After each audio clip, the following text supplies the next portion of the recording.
అయితే నిన్న ఈ ఫోన్ ట్యాపింగ్ అంశం మీద రేవంత్ రెడ్డి మాట్లాడిండు. అయితే నమస్తే తెలంగాణ చాలా డిఫరెంట్గా ఆ అంశాన్ని చూపించే ప్రయత్నం చేసింది. ఏమని?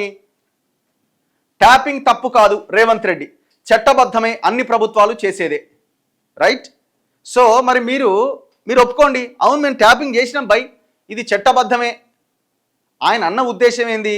ముఖ్యమంత్రి అన్న ఉద్దేశం ఏంటంటే ట్యాపింగ్ జరుగుతుంది. ఇప్పుడు మావోయిస్టులదో లేకపోతే ఇంకెవరైనా ప్రభుత్వానికి వ్యతిరేకమైన కార్యకలాపాలు నిర్వహించే వాళ్ళు, ముఖ్యంగా ఈ సంఘ విద్రోహ శక్తుల లాంటి వాళ్ళ ఫోన్లని జనరల్గా ట్యాప్ చేస్తూ ఉంటారు.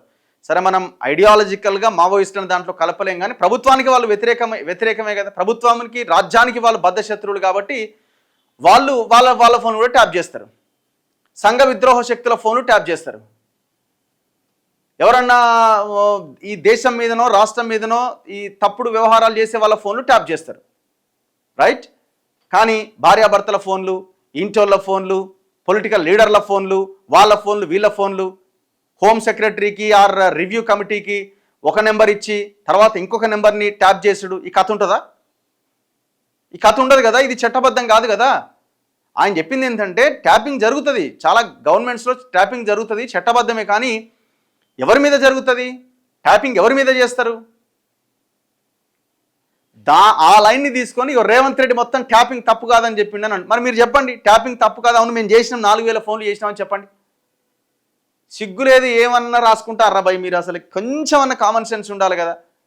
కోతి కొబ్బరి చిప్ప దొరికినట్టు ఒక పదం దొరకంగానే దాని మీద పెద్ద వార్త రాసేసారు.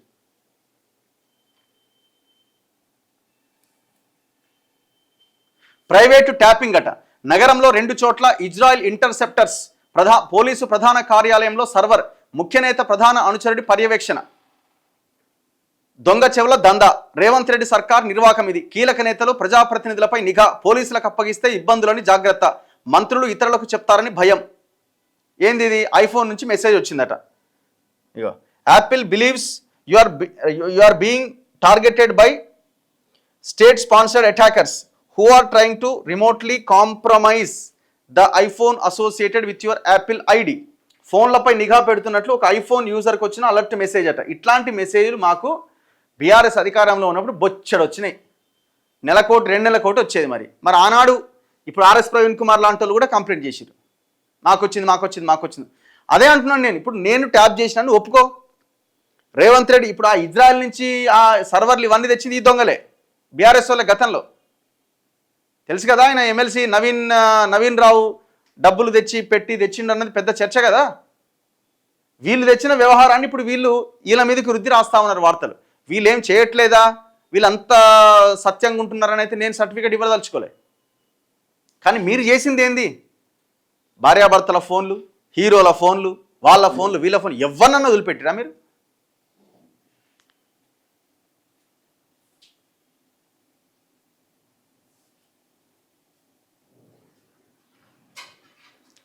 సొంత వాళ్ళ ఫోన్ ట్యాపింగ్, దానికన్నా ఆత్మహత్య చేసుకోవడం మేలు, ఇంత చేసి సాధించిందేంటి, ఉద్యోగమే ఊడింది కదా.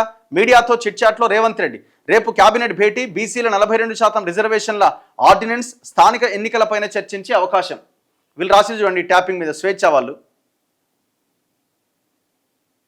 దేంట్లో వచ్చింది ఇది? దిశ వాళ్ళు రాసినట్టు. ఇగో, ఫ్యామిలీ ఫోన్ ట్యాపింగ్ కన్నా ఆత్మహత్య బెటర్, కుటుంబ సభ్యుల సంభాషణలు వినడం కంటే సూసైడే ఉత్తమం. ట్యాపింగ్ ఇల్లీగల్ కాదు, కానీ పర్మిషన్ తీసుకోవాలి. నా ఫోన్ ట్యాప్ కాలేదనుకుంటున్నా, లేదంటే విచారణకు పిలిచేవారు. రిజర్వేషన్లపై ఏ సమస్య వచ్చినా స్థానిక ఎన్నికలు ఆగవు. ఇట్లా ఈ ఫోన్ ట్యాపింగ్ మీద ఆయన కొన్ని కీలకమైన వ్యాఖ్యలు చేయడం జరిగింది. దాన్ని నమస్తే తెలంగాణ బీఆర్ఎస్ వాళ్ళు ఇంకొక రకంగా దాన్ని పోర్ట్రేట్ చేస్తున్నారు.